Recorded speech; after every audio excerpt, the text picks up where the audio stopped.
রাতে আমরা গিয়েছিলাম চা খেতে। যেহেতু পাবনাতেই আছি, তো আলামিন ভাইয়ের এখানে এসে চা না খেলে কি আর হয়। তো চলে এসেছি। এর আগেও ওনার হাতে চা খেয়েছি, ভীষণ মজা হয় ওনার হাতের চা। তো এবারও কিন্তু চলে এসেছি। আর উনি যে চাটা বানাচ্ছে এটার পুরো ভিডিওটা আমি কিন্তু নিয়ে নিলাম।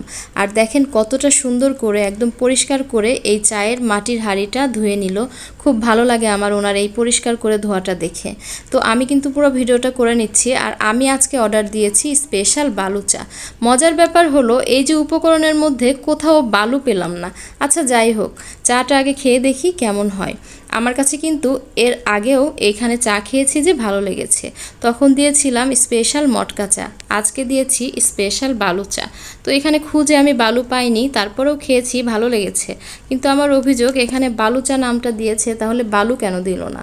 আচ্ছা যাই হোক, না দিক, সেটাও সমস্যা নাই, খেয়ে এসেছি, মজা লেগেছে, এটাই হলো কথা।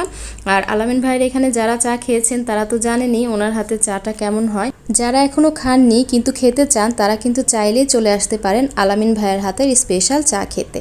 এখানে ঠিকানাটা আমি বলে দিচ্ছি, এটা হচ্ছে পাবনা গাছপাড়া মোড়। ওখানে গিয়েই কিন্তু দেখতে পারবেন বড় করে একটা সাইনবোর্ডে লেখা আছে আলামিন চত্বর।